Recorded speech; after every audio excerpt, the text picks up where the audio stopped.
Okay, so last week,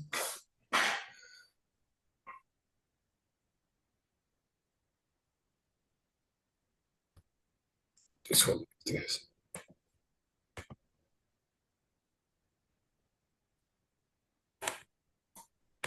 so script open చేయాలంటే ఇలా open చేయాలి.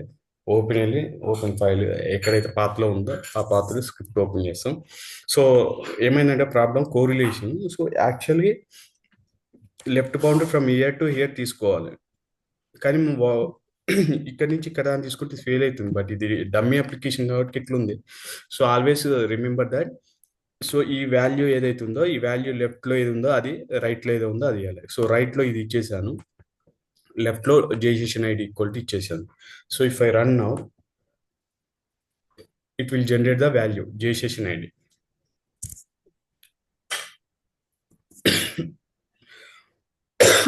రిప్లై లాగ్లో సో మనకు లాగ్స్ అనేవి డిస్ప్లే అవుతాయి అన్నమాట.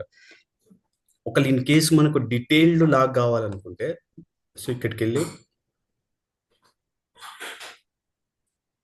లాగ్స్, ఇక్కడ స్టాండర్డ్ లాగ్ బదులు ఎక్స్టెండెడ్ స్టాండర్డ్ లాగ్స్ అంటే ఎప్పుడైనా ఎర్రర్ వచ్చినా లేకపోతే ఈ లాగ్స్ జనరేట్ కాకుండా ఉండడానికి మనం స్టాండర్డ్ లాగ్ యూజ్ చేస్తాం. నేను ఎక్స్ప్లెయిన్ చేస్తాను తర్వాత రన్ టైమ్ సెట్టింగ్ అప్పుడు.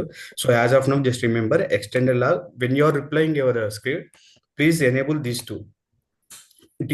డేటా రిటర్న్ బై సర్వర్ అంటే detailed information in case error వచ్చింది అనుకో వాట్ టైప్ ఆఫ్ ఎర్రర్ అది చెప్తుంది.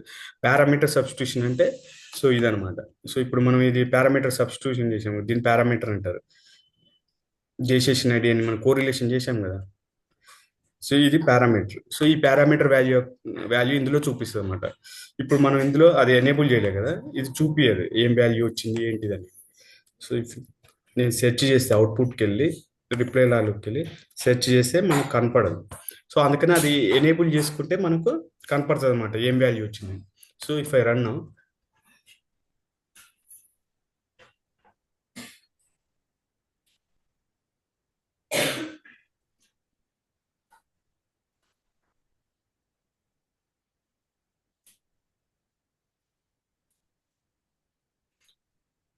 మనకు లాగ్స్ ఎనేబుల్ చేసాం కదా, అది డీటెయిల్ లాగ్ ఇస్తుంది, కొంచెం స్లోగా రన్ అవుతుంది.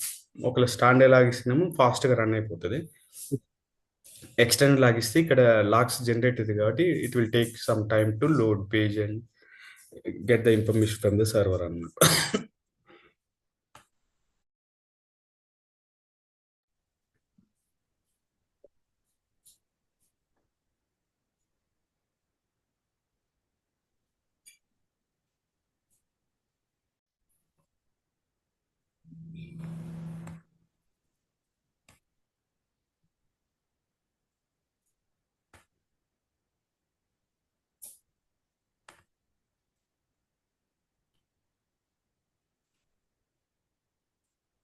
ఇప్పుడు సెర్చ్ చేసినాం అనుకో మనకు ఆ వాల్యూ కనపడుతుంది చూడండి. సో ఇక్కడ వేరే వాల్యూ వచ్చింది.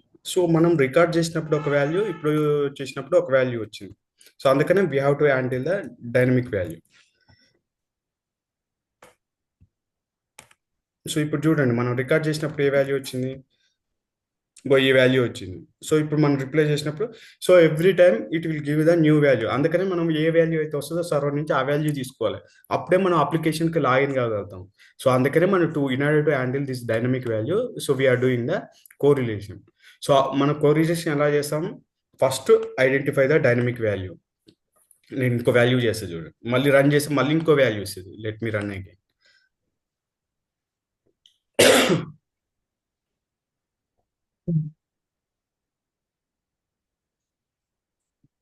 So every time it will give the new value. So అందుకనే మనం ఇన్ ఆర్డర్ టు యాడ్, మీరు ఎప్పుడైనా బ్యాంకింగ్ ఎప్పుడైనా మీరు లాగిన్ అయితే every time it will give the new value. So in order to value మనం ఇది హ్యాండిల్ చేసాం అనుకో 24 hours మనం అప్లికేషన్ని యాక్సెస్ చేసుకోవచ్చు. So you don't need to login again and again. Okay, so అందుకనే it will give the dynamic value. So in order to handle that dynamic value we are doing the correlation. So this is one correlation I have done for the JSON ID. Let me do for, so we have identified two more, right? Source P and source page and FA. So ఇది కూడా చేద్దాం. ఇవి కూడా dynamically change అవుతున్నాయి అనమాట.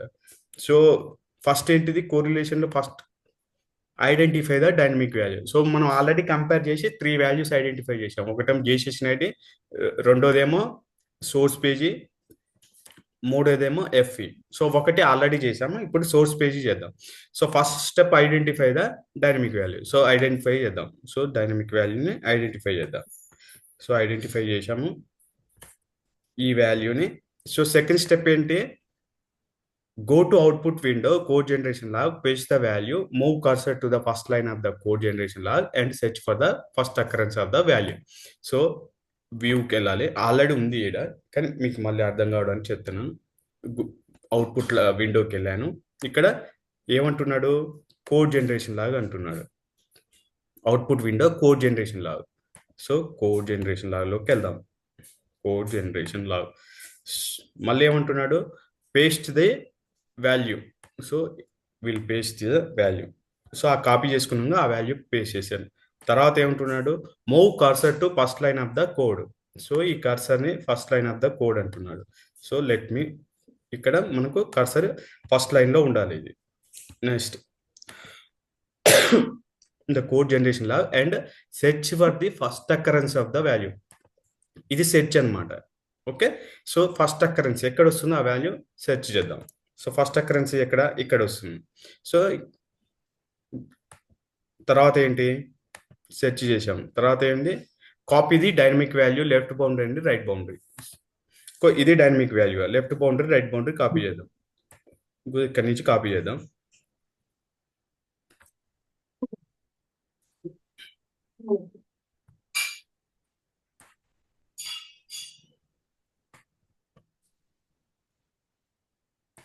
Search చేయండి.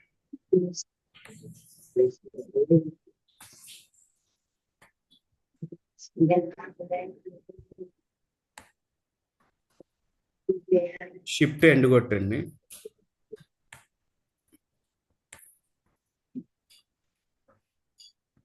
So ఇక్కడ వరకు ఉందన్నమాట. ఇది నోట్ ప్యాడ్ లో కాపీ చేసుకోండి. So let me copy the. Okay, so ఇది లెఫ్ట్. మనకు తర్వాత ఏంది? ఫంక్షన్ రాయాలి, left boundary right boundary. So function ఏంటిది? Web reg under square save under square para. Okay, so ఇక్కడ వేరియబుల్ ఏదైనా ఇచ్చుకోవచ్చు. ఇది డబుల్ కోట్స్ లో ఉండాలి. సో నేను ఏమి ఇస్తున్నా? కోరిలేషన్ కాబట్టి సి. ఇదేంటి మనం చేయబోయేది? సోర్స్ పేజ్ కాబట్టి సోర్స్ పేజ్ అని ఇస్తున్నాను. C underscore source page. మీరు ఏదైనా ఇచ్చుకోవచ్చు ఇక్కడ వేరియబుల్. కామా మనకి స్టాండర్డ్ ఫంక్షన్ ఏంటి? LB equal to double quote, comma RB equal to double quote, comma last అంటే ఇంకా ఆర్గ్యుమెంట్స్ రాయట్లేమని దాని అర్థం. ఓకే, సో లెఫ్ట్ బౌండరీ ఏంది? ఇక్కడ నుంచి. సో మనకి ఇది డైనమిక్ వాల్యూ విత్ డబుల్ కోట్తో సహా తీసుకోవాలండి. So let me take from. Okay, so input ఇక్కడ నుంచి తీసుకుంటున్నాం. ఇప్పుడు let me copy this. Next right boundary. So ఇది ఈక్వల్ టు కూడా మనం dynamic right bound dynamic value. So I'm taking from the double quote కాంచి తీసుకుంటున్నాను. ఓకే, సో ఇది రైట్ బౌండరీ, డబుల్ కోట్ ఇది greater. Okay, so left boundary. So ఇక్కడ మనము మనకు ఫంక్షన్ వచ్చేసి ఇలా ఉంటుంది. సారీ,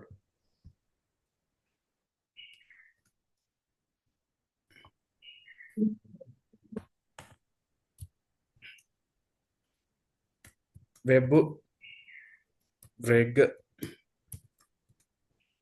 సేవ్ పారం. స్టాండర్డ్ ఫంక్షన్ వచ్చేసి ఇలా వేరియబుల్ ఏదైనా ఇచ్చుకోండి మీరు ఇక్కడ. కాకపోతే ఏదైతే వాల్యూ ఇస్తున్నామో అది ఇచ్చేయండి. L B equal to double quote comma RB equal to double quote comma. ఇది function. Okay, so correlation function ఇది. సో సోర్స్ పేజ్ ఇది ఇచ్చేసినాం. లెఫ్ట్ బౌండరీలో ఏ వాల్యూ అవుతుందో అది. సో ఇక్కడ ఏంటంటే ఇక్కడ లెఫ్ట్ బౌండరీ డబుల్ కోట్ ఇక్కడ స్టార్ట్ అయింది. ఓకే, మళ్ళీ ఈడ ఎండ్ అయింది. సో ఇక్కడ కూడా డబుల్ కోట్ ఈడ స్టార్ట్ అయింది, ఈడ ఎండ్ అయింది. బట్ మనకి ఏంటంటే ఇక్కడ ఎండ్ అయింది. అర్థం చేసుకోండి. లెఫ్ట్ బౌండరీ ఇక్కడ స్టార్ట్ అయింది, ఇక్కడ ఎండ్ అయింది. బట్ మనకి ఇక్కడ ఏంది, లెఫ్ట్ బౌండరీ వచ్చేసరికి ఇక్కడ డబల్ కోట్ ఉంది. సో అది ఏమనుకుంటుంది అంటే, ఈ డబుల్ కోట్ ఈడ స్టార్ట్ అయింది, ఈడ ఎండ్ అయింది, ఇంతవరకు లెఫ్ట్ బౌండరీ అనుకుంటుంది. సో అందుకని మనం ఎలిమినేట్ చేయడానికి ఇక్కడ ఏంటంటే బ్యాక్ స్లాష్ ఇస్తాం అనమాట. ఓకే, బ్యాక్ స్లాష్ మళ్ళీ లాస్ట్ దానికి ఇవ్వకూడదు, ఎందుకంటే అక్కడ క్లోజ్ అయిపోతుంది. ఓకే, సో ఇది. So left boundary double quotes ఈడ స్టార్ట్ అయింది, డబుల్ కోట్ ఈడ ఎండ్ అయింది. దీని ముందు ఎన్ని డబుల్ కోట్స్ వచ్చినా ఈ స్లాష్ అనేది ఇవ్వాలి, గుర్తుంచుకోండి. Just remember, first double quote last double quote ముందు ఎన్ని డబుల్ కోట్ ఉన్నా డబుల్ కోట్ ఉన్న కన్నా ఇవ్వాలి, ఈ స్లాష్ లైన్ అనేది ఇవ్వాలన్నమాట. ఎందుకంటే ఒకవేళ మనం ఈ స్లాష్ లైన్ ఇవ్వకపోతే ఇక్కడనే లెఫ్ట్ బౌండరీ క్లోజ్ అయిపోయిందని అనుకుంటుంది. అందుకనే మనము ఆల్వేస్ లాస్ట్ డబుల్ కోట్ వరకు బిఫోర్ ఎన్ని డబుల్ కోట్స్ ఉన్నా, దానికి ముందు ఎన్ని డబుల్ కోట్స్ ఉన్నా we have to put slash అనమాట, స్లాష్ పెట్టాలి. నెక్స్ట్ రైట్ బౌండరీ, సో ఈడ స్టార్ట్ అయింది, మళ్ళీ ఈడ ఎండ్ అయింది, దీని ముందు ఏంది ఉంది, ఒకటే ఉంది కాబట్టి ఈడ ఒక స్లాష్ పెడుతుంది. సో ఇదే అనమాట. ఓకే, సో అందుకని నేను ఈ ఫంక్షన్ రాసి ఎక్స్ప్లెయిన్ చేస్తున్నాను. ఈడ డబుల్ కోట్ స్టార్ట్ అయింది, ఈడ ఎండ్ అయింది, ఈడ స్టార్ట్ అయింది, ఈడ ఎండ్ అయింది, దీని ముందు చాలా డబుల్ కోట్స్ వచ్చినాయి. ఒకలా మనం స్లాష్ అయిపోతే అక్కడనే ఎండ్ అయిపోతుంది left boundary. So our function will fail, function fail అవుతుంది కాబట్టి నేను ఇక్కడ స్లాష్లు ఇచ్చుకుంటూ వస్తున్నాను. ఎక్కడైతే డబుల్ కోట్ ఉందో లాస్ట్ డబుల్ కోట్ తప్పించి మిగతా డబుల్ కోట్స్ ముందు ఎన్ని డబుల్ కోట్స్ ఉంటే అన్ని డబుల్ కోట్స్ ముందు స్లాష్ పెడుతున్నాను అనమాట. ఓకే, సో ఫంక్షన్ రాసాము. తర్వాత ఏంది, రైట్ ద కోరిలేషన్ ఫంక్షన్ రాసాము. Identify the function where we have to put this function. So మనం ఎక్కడ పేస్ట్ చేయాలి, ఈ ఫంక్షన్ ని ఎక్కడ పేస్ట్ చేయాలనేది మనం ఐడెంటిఫై చేయాలి. ఇక్కడికి వచ్చేసి డాట్ ఐఎన్ఎఫ్ అని క్లిక్ చేయండి. ఎప్పుడైనా కర్సర్ ఇక్కడ ఉండాలి. డాట్ ఐఎన్ఎఫ్ అని క్లిక్ చేసి సెర్చ్ చేయండి. సెర్చ్ చేస్తే ఏమిస్తుంది, T7.inf. T7.inf యాడ్ ఉందో చూద్దాం. స్నాప్ షాట్ అనమాట T7 డాట్, ఇదంతా T8, T7 యాడ్ ఉంది. సో ఇక్కడ ఉంది. సో ఇక్కడ మన ఫంక్షన్ పేస్ట్ చేయాలి. ఇప్పుడు ఆ ఫంక్షన్ తీసుకొచ్చి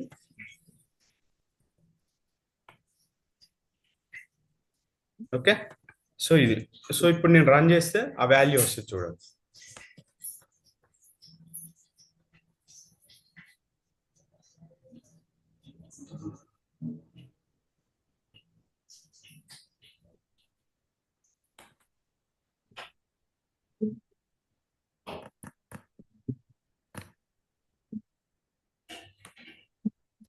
సో ఈ వాల్యూ అందులో సెర్చ్ చేద్దాం.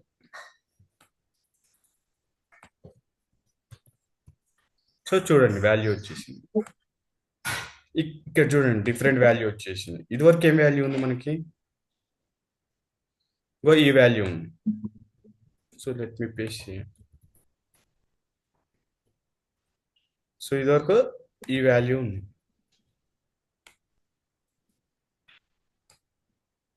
ఇప్పుడు మనకు ఈ వాల్యూ వచ్చింది. సో అందుకని every time handle this one. So we are doing the correlation. ఏ వాల్యూ అయితే వస్తుందో సర్వర్ నుంచి ఆ వాల్యూ తీసుకోవాలి. సో కాపీ చేసుకుంటున్నాను, చేసుకుని ఆ వాల్యూ ఎక్కడైతుందో ఆ వాల్యూను రిప్లేస్ చేయాలి. నెక్స్ట్ స్టెప్ ఏంటిది, ఈ వాల్యూ ప్లేస్లో ఆ కోరిలేషన్ ఫంక్షన్ యొక్క వేరియబుల్ని ఆర్ పారామీటర్ నేమ్ని రిప్లేస్ చేయాలి. సో ఇక్కడికి వచ్చేసి అది సెలెక్ట్ చేసుకోండి, కంట్రోల్ హెచ్ కొట్టండి. కంట్రోల్ హెచ్ కొట్టేసి open curly bracket, close curly bracket, ఈ రెండింటి మధ్యలో మనం ఆ సోర్స్ పేజ్ ఏ కోరిలేషన్ అయితే వేరియబుల్ ఉందో అది పేస్ట్ చేయాలి. చేసి రిప్లేస్ ఆల్ అనాలి. ఎక్కడైతుందో ఆ ప్లేస్లో రిప్లేస్ అయిపోతుంది. సో అలా next same will do this one. Okay, so identify the dynamic value we have identified. So go to output log, code generation log. Okay, go to the first line of the code generation log code. So I'm pasting the value, search the first occurrence of the value. So copy the left boundary and right boundary of the dynamic value.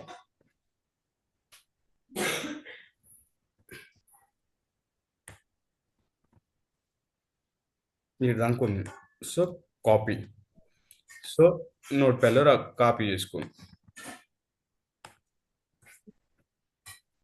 So మనకు function ఇది, మనకేంది web reg save param function.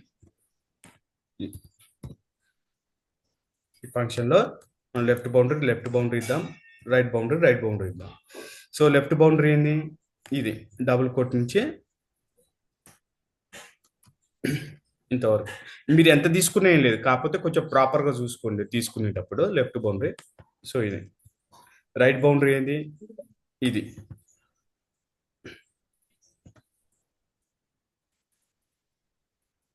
Okay, so ఇప్పుడు నేను మీకు ఏం చెప్పాను already. So double quote add అవుతుందో, ఈ డబల్ కోట్ ఈడ స్టార్ట్ కావాలి, డబల్ కోట్ ఈడ ఎండ్ కావాలి. సో దీని ముందు ఎన్ని డబుల్ కోట్స్ ఉంటే అన్ని డబుల్ కోట్స్ ముందు బ్యాక్ స్లాష్, ఈడ బ్లాక్ స్లాష్, ఈడ స్లాష్, ఈడ స్లాష్, తర్వాత ఇక్కడ ఒకటి ఉంది. తర్వాత స్టెప్ ఏంటి, where we have to place this function. So dot IN. Okay, so cursor read ఉండాలి. సెర్చ్ ఎక్కడ, సేమ్ t7.inf. ఓకే, సో అక్కడ ప్లేస్ చేయాలి, ఎందుకంటే ఆ వాల్యూస్ సేమ్ అనే ఉన్నాయి కాబట్టి ఆ ఫంక్షన్ ఆ యొక్క రిక్వెస్ట్ కాడ జనరేట్ అవుతుంది. ఇక్కడ పేస్ట్ చేయాలి ఆ function. Will go there, will copy the function,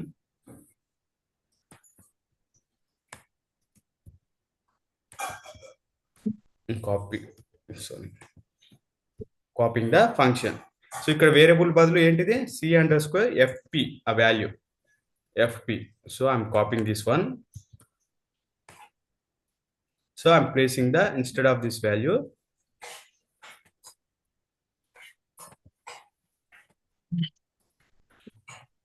shift పట్టుకొని, ఎండ్ కొట్టిన ఏం లేదు, మౌస్ పట్టుకొని ఇట్లా సెలెక్ట్ చేసుకుని ఏం లేదు, Ctrl+H. సో ఈ ప్లేస్లో మనం ఆ కోరిలేషన్ ఫంక్షన్ ఉంది కదా, curly brackets, open curly bracket, close curly బ్రాకెట్లో ఇది ప్లేస్ చేసుకోవాలన్నమాట. Replace all. Okay, so if you see here, so let me run the CP.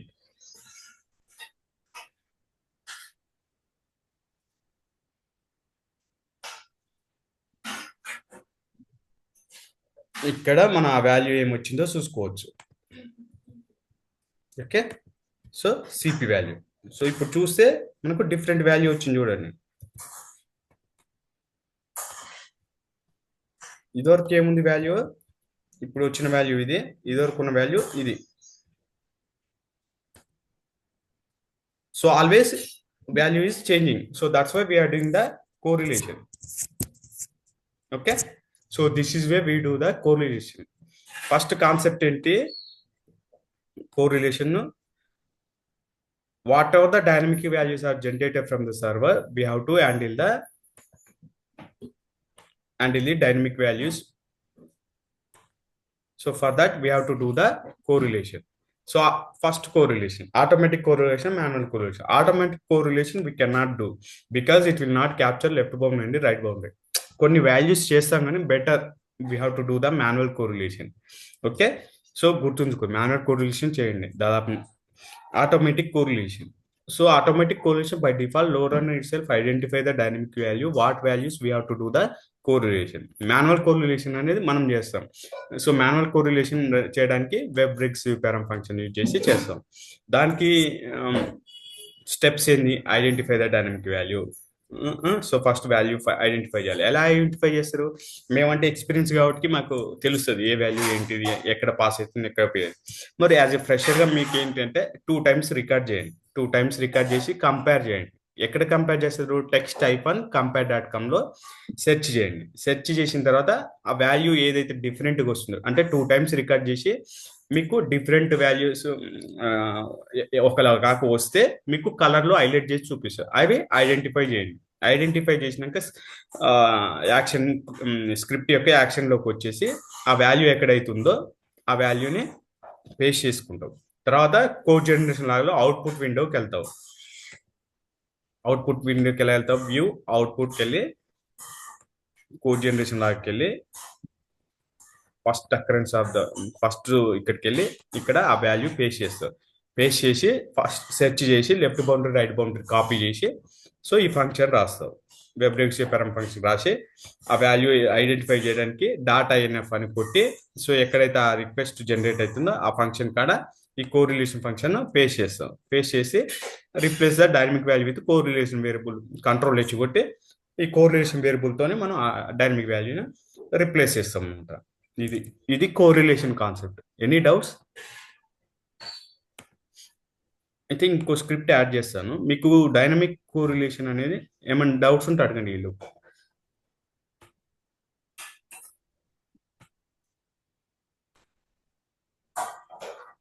So ఇది ఒక మనం సెకండ్ టైం రికార్డ్ చేసాం కదా, సో దీనికి చూద్దాం మేము ఆటోమేటిక్ కోరిలేషన్. సో ఇక్కడ చూడండి ఎఫ్పి మనకు already it is పాపులేటింగ్. Automatic correlation అంటే ఏం లేదు, జస్ట్ మనం ఇప్పుడు ఇది క్లిక్ చేస్తే ఈ కోరిలేషన్ ఫంక్షన్ జనరేట్ అయిపోతుంది. ఇప్పుడు మీరు ఇక్కడ చూస్తే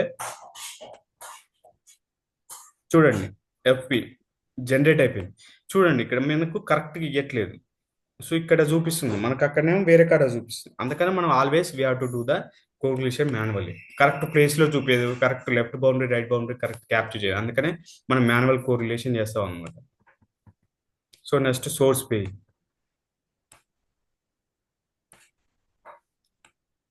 సో ఇలా మనకు ఏ వాల్యూ వేసి కనపడుతుందో ఆటో పాపులేట్, జస్ట్ ఇగ్నోర్.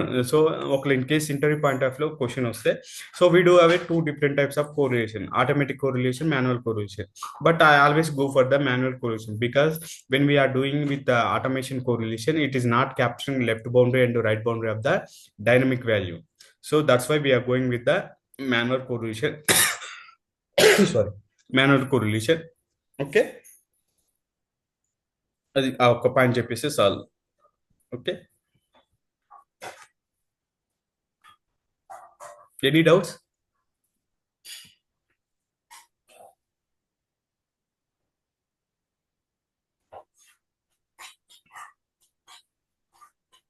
ఇంకోసారి రిపీట్ చేయమంటారా? కోరిలేషన్ అనేది మెయిన్ కాన్సెప్ట్, ఎందుకంటే ఇది చాలా ఇంపార్టెంట్ టాపిక్. రిపీట్ చేయమంటే మళ్ళీ చేస్తాం.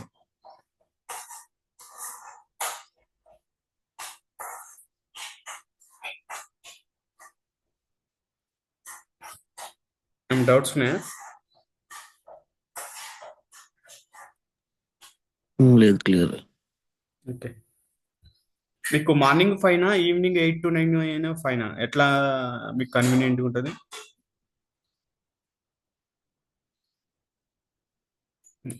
ఎందుకంటే ఇంక ఇద్దరు ముగ్గురు జాయిన్ కాలే కదా, కన్వీనియంట్గా లేనట్టుంది వాళ్ళకి. నాకు వాట్సాప్లో పింక్ చేయండి ఏదైనా ఉంటే. సో రేపు తీసుకుంటాను, మీరు ఇది ప్రాక్టీస్ చేయండి. ప్రాక్టీస్ చేసినాక నాకు వాట్సాప్లో పింక్ చేయండి, నేను ఇంకో అప్లికేషన్ ఇస్తాను. మీకు ఇది వచ్చింది అనుకోండి, నేను ఇంకో అప్లికేషన్ ఇస్తాను. ఆ అప్లికేషన్లో మీరు రికార్డ్ చేసి కోరిలేషన్ వాల్యూని, డైనమిక్ వాల్యూని ఐడెంటిఫై చేసి కోరిలేషన్ చేయండి. నేను వేరే అప్లికేషన్ ఇస్తాను మీరు వన్స్ ఇది చేసిన తర్వాత. ఓకే, సో ఎందుకంటే ఇది ఇంపార్టెంట్ టాపిక్, ఇది రావాలన్నమాట కోరిలేషన్. నేను వాళ్ళని కనుక్కుంటాను. మీకు ఓకే 8 to 9 ఓకే అనుకుంటే మీరు ఓకే అని నాకు వాట్సాప్లో పింగ్ చేయండి. నేను based on that will go for. అన్న లాస్ట్ క్లాస్ లో కోరిలేషన్ లో ఎర్రర్ వచ్చింది కదా, అది ఎక్కడ వచ్చింది అది? ఎర్రర్ ఎర్రర్ ఏంటంటే, నేను ఇక్కడ వెబ్ టూర్ అప్లికేషన్ మీకు ఇన్స్టాల్ చేశాను చూడు, ఆహాహా. అక్కడ ఏమైందంటే నేను ఇక్కడ ప్రాక్సీ అని ఉంది కదా, సో ఇది ఉండడం వల్ల ఫెయిల్ వచ్చింది. సో దాన్ని ఏం చేశానంటే లోకల్లో నా మెషిన్లో అది డిజేబుల్ చేశాను అనమాట. అది అవసరం లేదు లేండి. ఇప్పుడు ఆల్వేస్ ఓకే ఇక్కడ నో ప్రాక్సీ పెట్టుకోండి, మీకు అప్పుడు ప్రాబ్లం రాదు. Okay okay. ఇప్పుడు ఇక్కడ ఈ అదే స్క్రిప్ట్ నేను లెఫ్ట్ బౌండ్ రైట్ బౌండ్ ఇచ్చిన కరెక్ట్ వాల్యూస్, కాకపోతే ఎర్రర్ చూపిస్తుంది అక్కడ. ఎందుకు చూపిస్తుందంటే అది కూడా చెప్తాను. ఇక మీరు ఏంటంటే ఏ డమ్మీ అప్లికేషన్స్ యాక్చువల్గా. సో వెబ్ టూర్లో కొంచెం బాగానే ఉంటుంది, కానీ అది ఎందుకో అది యాక్సెస్ కావట్లేదు ఈ వర్షన్కి. మీరు ఒకసారి చూసి చూడండి వెబ్ టూర్ అప్లికేషన్ రికార్డ్ అవుతుందా కావట్లేదా. సో ఇది ఏమవుతుందంటే ఇది మొత్తం ఇస్తుంటే వాల్యూ ఫెయిల్ అవుతుంది. సో ఇక్కడ నుంచి మాత్రం ఇక్కడికి ఇవ్వండి, పాస్ అయిపోతుంది. Next right. ఓకే. ఇవి డమ్మీ అప్లికేషన్ కాబట్టి అటుంటాయి, బట్ రియల్ టైమ్ అప్లికేషన్స్ అలా ఉండవు అనమాట. మ్మ్. అందుకని మీరు ఇది ఒకటి ప్రాక్టీస్ చేశారు అనుకోండి, నేను వేరేది ఇస్తాను మీకు, అది అప్పుడు అర్థమైపోతుంది. Okay okay. ఉమ్. నేను ఈ లోపు వెబ్ టూర్ అప్లికేషన్ చూస్తాను, ఎందుకు ఈ ఇష్యూస్ ఎందుకు వస్తున్నాయి ఈ వర్షన్ కి, అది ఎందుకో సపోర్ట్ చేయట్లేదు వెబ్ టూర్ అప్లికేషన్. చూస్తాను నేను అది. మీరు ఒకసారి web tour application, let me go here. So web tour application once మీరు ఇన్స్టాల్ చేసుకున్న తర్వాత సో వెబ్ టూల్స్కి వెళ్ళి స్టార్ట్ సర్వర్ అన్నారు. ఇది ఒక్క అప్లికేషన్కి, ఎందుకంటే మనం ఇది డమ్మీ అప్లికేషన్ కాబట్టి ఇది ఒక్క అప్లికేషన్ మనం స్టార్ట్ చేయాలి, ఎందుకంటే ఇది లోకల్లో యాక్సెస్ చేస్తున్నాం కాబట్టి. ఆ స్టార్ట్ సర్వర్ అంటేనే మనం ఇది అప్లికేషన్ యాక్సెస్ చేయగలం. సో దానికి http colon slash slash local host ఇదనమాట అడ్రస్. సో దీన్ని రికార్డ్ చేయండి. జస్ట్ లాంచ్ చేసి జోజో సేమ్ యూజర్ నేమ్ పాస్వర్డ్ జోజో బీను. So just click on sign in. ఫ్లైట్స్కి వెళ్ళండి. ఫ్లైట్స్కి వెళ్ళి departure city, next arrival city ఇది చూసుకోండి. సో జస్ట్ రికార్డ్ చేసి చూడండి. ఆ అప్లికేషన్ రికార్డ్ చేసి కోరిలేషన్ చేసిన తర్వాత ఇందులో రికార్డ్ చేసి చూడండి. ఏదో ర్యాండమ్గా సెలెక్ట్ చేసుకోండి కంటిన్యూగా. ఫైండ్ ఫ్లైట్ తర్వాత టైంను డిపార్చర్ని కాస్ట్ని బట్టి ఇది కంటిన్యూ క్లిక్ చేయండి. తర్వాత అడ్రస్ ఇచ్చినా లేదు ఇవ్వకపోయినా లేదు, జస్ట్ ర్యాండమ్గా ఏదో ఒకటి ఇచ్చేసేయండి, credit card. Okay, just click on continue. So invoice generate అయిపోతుంది. తర్వాత సైన్ అప్. సో మీరు వన్స్ అది చేసిన తర్వాత దీంట్లో ఒక వాల్యూ అనేది వస్తుంది. ఆ వాల్యూను మీరు కోరిలేషన్ చేయాలన్నమాట. సో లాంచ్కి ఇది URL. So let me ping here. ఇది నోట్ ప్యాడ్లో పెట్టుకోండి. నెక్స్ట్ జోజో బీన్ login flights departure city arrival city ఏదో ఒకటి సెలెక్ట్ చేసుకోండి. సో డేట్ డిఫాల్ట్గా ఉంటాయి, ఇవన్నీ డిఫాల్ట్గా ఏమి వచ్చేసేయండి, ప్రాబ్లం ఏం లేదు. Just click and continue. ఇది కూడా డిఫాల్ట్ ఉన్నాయి, ఏం లేదు. కంటిన్యూ. ఏదో ఒకటి ఇచ్చేసేయండి, క్రెడిట్ కార్డ్ నెంబర్ ఏదో ఒకటి ఇచ్చేసేయండి. Click and continue. Okay, sign up. So ఇవి ఫ్లో అనమాట. మంచిగా ప్రాపర్గా ట్రాన్సాక్షన్స్ ఇచ్చుకొని మీరు రికార్డ్ చేయండి. There is one value we have to do the correlation. ఒక వాల్యూ వస్తుంది, ఆ వాల్యూని మీరు కోరిలేషన్ చేయండి వన్స్ మీరు ఈ అప్లికేషన్ ప్రాక్టీస్ చేశాక. Okay, okay. ఇది మెయిన్ కాన్సెప్ట్ అనమాట. మీరు ఒక 3-4 అప్లికేషన్స్ ఇస్తాను, కోరిలేషన్ చేసిందంటే 50% టాపిక్ కంప్లీట్ అయినట్టే మనకి. పోగానే మనకు స్క్రిప్టింగ్ చేయాలి. స్క్రిప్టింగ్ చేయాలంటే మెయిన్ పారామీటరేషన్, కోరిలేషన్, వెరిఫికేషన్ ఇది చేస్తాం. మెయిన్ ఎగ్జిక్యూషన్ ఎవరో ఒకరి టీంలో చేస్తారు, ప్రాబ్లం ఏం లేదు. కాకపోతే ఇంటర్వ్యూ పాయింట్ ఆఫ్ వ్యూలో మనం అన్ని నేర్చుకోవాలి కానీ, బట్ కోరిలేషన్ వచ్చిందంటే ఇక 50% అయిపోయినట్టే టాపిక్. ఇంకొక 30% ఇటు నేర్చుకున్నాం అనుకో, ఎగ్జిక్యూషన్ ఎలా చేయాలి, రిపోర్ట్స్ ఎలా ప్రిపేర్ చేయాలి, అదొక 30% ఉంటుంది. సో 50% కోరిలేషన్, ఇంకో 20% parameterization, verification, recording options, run time settings ఇవి 20%. తర్వాత ఎగ్జిక్యూషన్ 20%, రిపోర్ట్ 10%. కథ మనకు అయిపోయినట్టే. కాకపోతే as performance test I will teach you everything, don't worry about that. But మనకు జాబ్ రావాలి. మెయిన్ జాబ్ రావడానికి మెయిన్ ఆ కాన్సెప్ట్స్ నేర్చుకుంటే చాలు. Okay okay, I will share the class recording. Please go through it and do the correlation again. Do 2-3 times and come to web tour application. ఒకవేళ మీకు record చేయగలుగుతున్నారంటే చేయండి, లేదు అంటే నేను చూసి చెప్తాను, ఇంకో అప్లికేషన్స్ ఇస్తాను. మీరు వన్స్ అది ఫినిష్ చేశాక ఇంకో అప్లికేషన్ ఏమంటే అదేం ఇస్తాను. సో మీరు ప్రాక్టీస్ చేద్దాం. Okay, thanks. ఓకే.